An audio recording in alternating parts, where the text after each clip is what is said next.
They never expected you to go out on your own terms. They were too used to watching people collapse under pressure, scream for attention, or beg for closure. You did none of that. Your exit wasn't loud. It was surgical. Not born of panic, but precision. You didn't fumble. You didn't backpedal. You made one final move and then disappeared like a professional who had just closed their final file. And now they replay your last words. They quote the timing. They revisit the look in your eyes. They study it because it wasn't just an exit. It was a blueprint. For anyone who has ever been undermined, doubted, manipulated, or drained, you became the manual for how to walk away with power intact and dignity unshaken. It wasn't what you said. It was what you didn't say. That silence at the end, it wasn't empty. It was filled with everything they expected to exploit but couldn't access. That quiet was earned.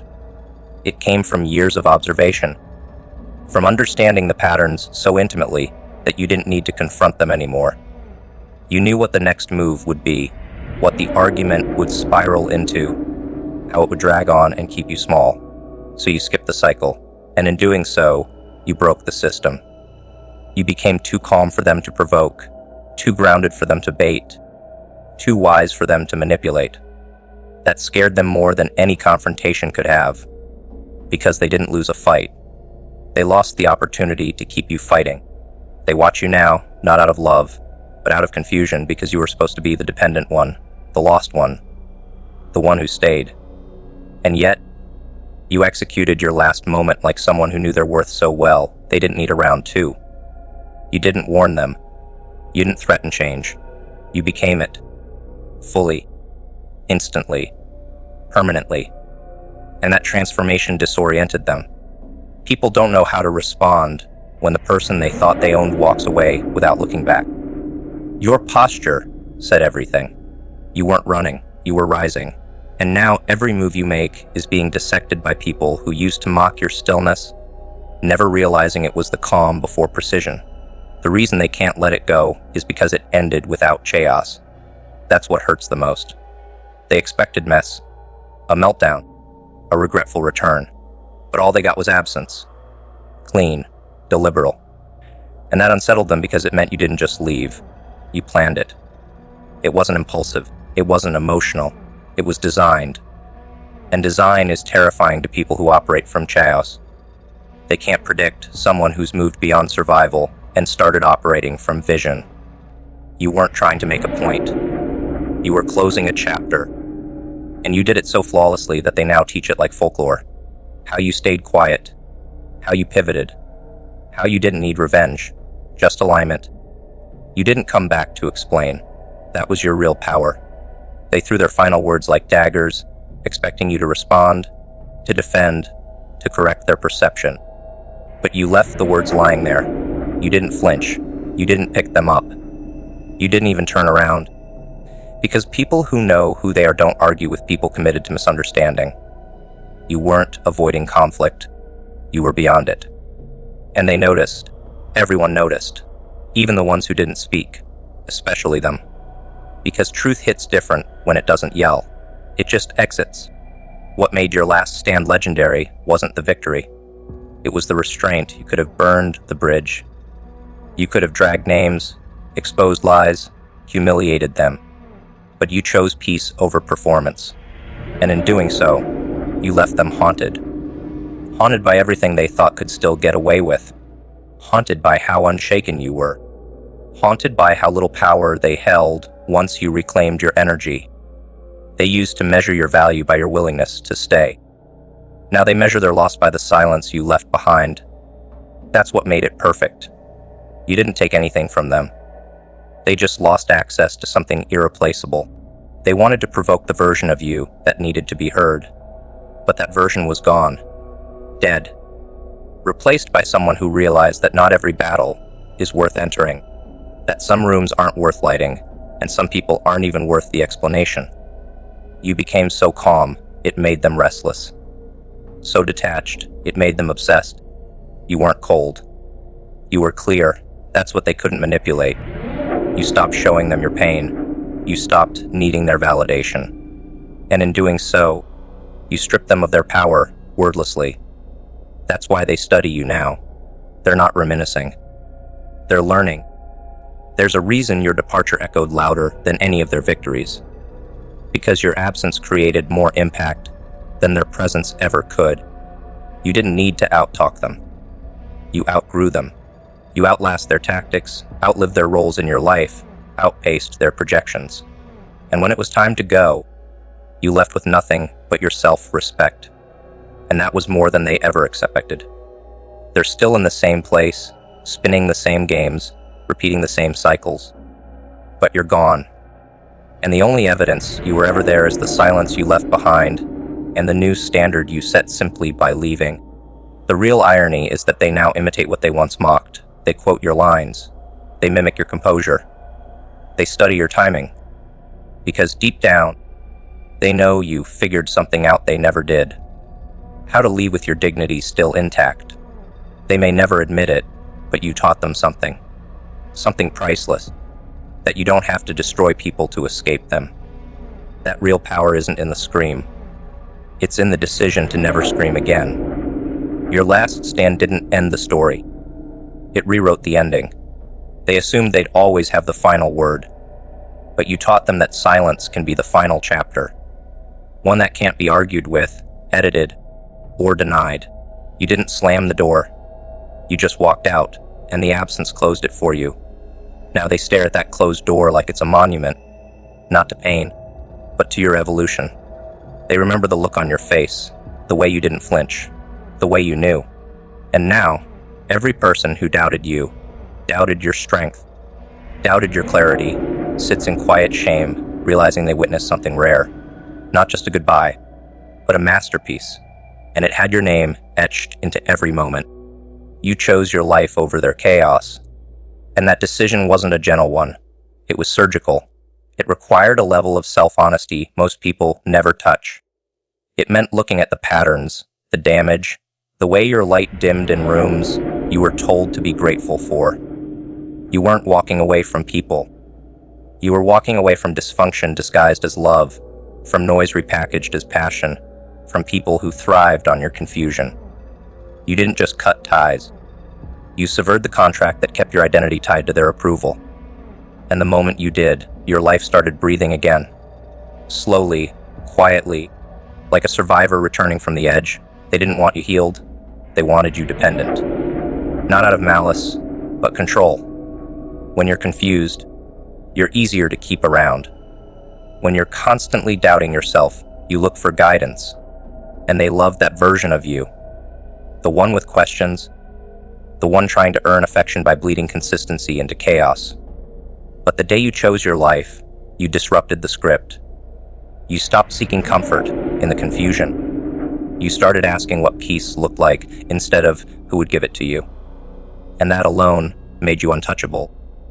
Because people addicted to power fear anyone who no longer needs them. You didn't make a scene. That was the part that broke them. You didn't yell. You didn't beg. You didn't hold a press conference about your growth. You just leftly. Decisively. Without needing to demonize anyone. You weren't interested in being right anymore. You were interested in being free. And freedom, when chosen over chaos, always causes panic in those who benefited from your captivity. They weren't prepared for that version of you. They were ready to argue with the confused you. The one who stayed up at night rewriting texts. The one who needed them to feel grounded.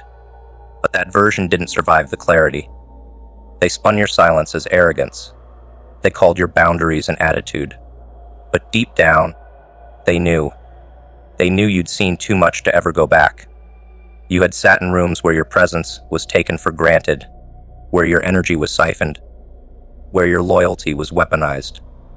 And now you weren't angry. Now you were finished. That's what shook them. They could handle anger. It gave them a foothold. But completion, that was a closed door. That was a light switch flipped off forever. They felt the temperature change when you stopped reacting, when you stopped explaining, when you chose your sanity over their storm. You used to stay because you thought love required endurance. That healing meant staying present in dysfunction and hoping it would shape itself around your patience. But eventually, you realized love without respect is manipulation in makeup.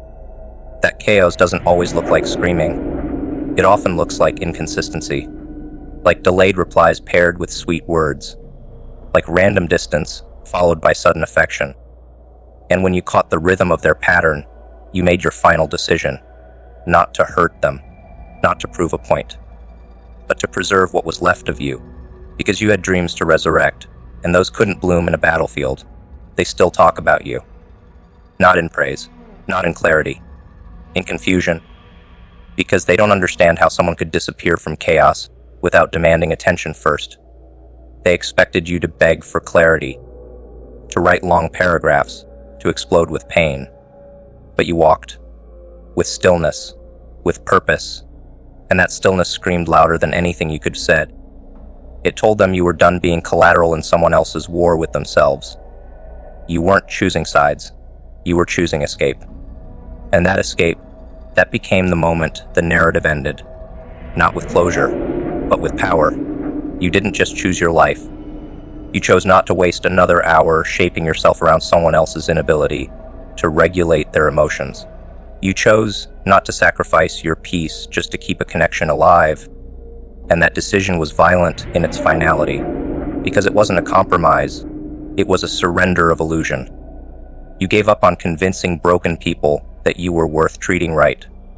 You gave up on trying to make sense of behavior that made no sense. And in that release, you found what they feared most: clarity wrapped in silence. They once fed on your empathy, used your forgiveness like currency. Every apology was a reset button, every breakdown an invitation to stay longer. But this time you didn't need an apology. You didn't need them to understand. You just needed air, and you took it. You didn't ask. You reclaimed. And that's what changed the game. Because when you choose your life, it isn't about drama. It's about breath, stillness, recovery. And toxic people don't know how to compete with someone who has stopped playing altogether. You'll never forget the moment it clicked. The final straw wasn't loud. It was tired. It was the 100th compromise, the 1,000th self-doubt. It was waking up to the same story and realizing you'd memorized a script that never gave you the lead role. You didn't hate them. You outgrew needing their chaos to define your growth. And once you outgrow something, going back is impossible. Not because the door is locked, but because it leads to a place you no longer recognize as home. Now, when they remember you, they don't remember a war.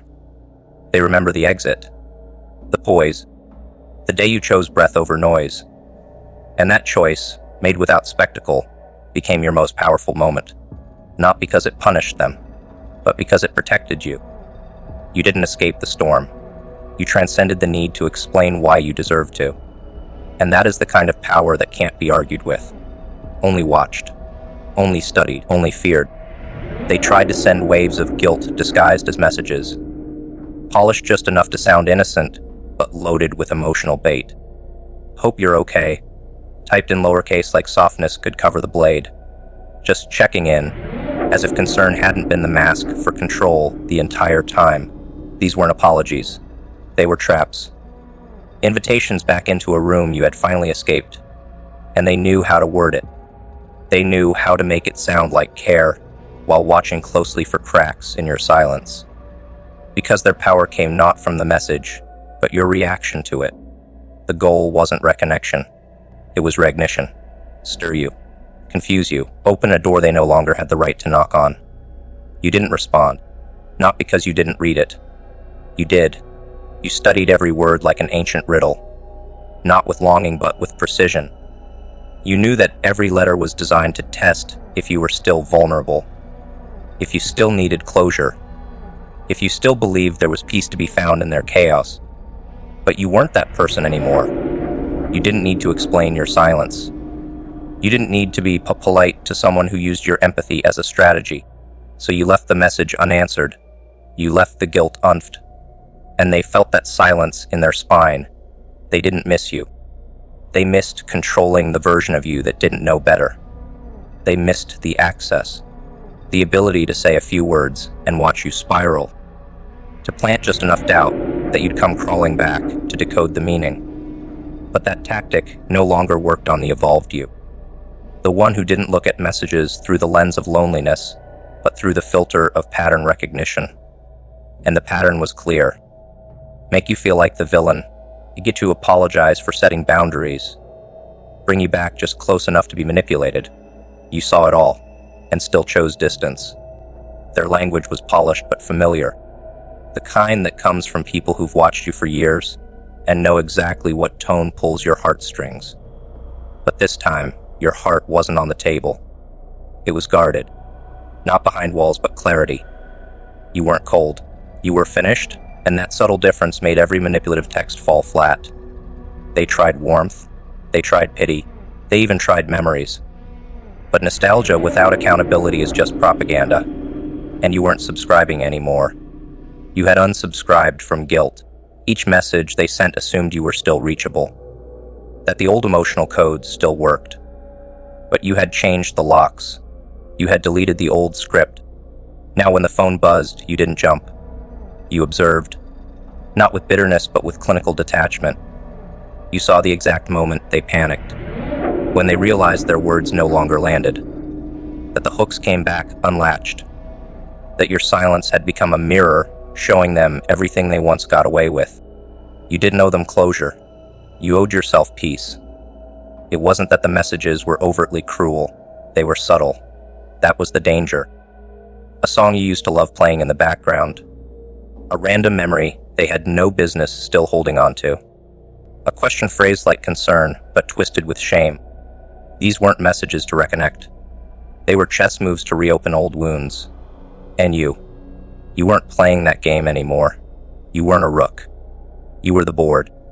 And the moment you refused to move, the game ended. Not with drama, with disinterest. You didn't block them to be petty. You didn't delete the thread to erase the past.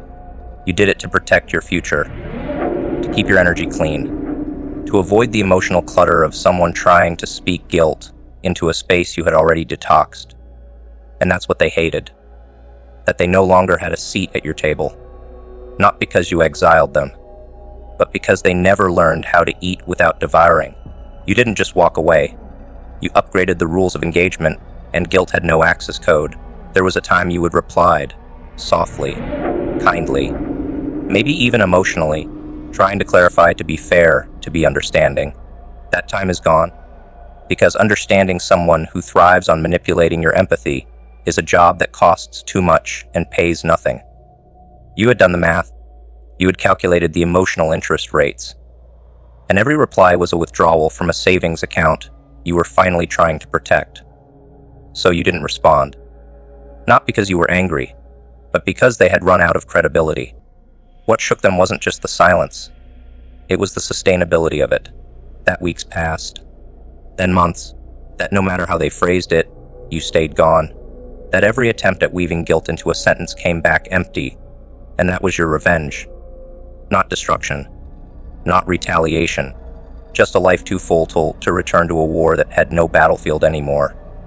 You stopped explaining your value. You started embodying it. And in doing so, you became unreachable. Not physically, but spiritually. They used to believe they had the blueprint to your soul, but blueprints expire, and your architecture changed. The moment you stopped letting guilt masquerade as connection, you reclaimed everything, and what they lost wasn't you. It was their ability to define you, and when someone loses that, all they're left with is regret dressed up as message notifications that never get answered. Let them study the silence. You've already moved into peace.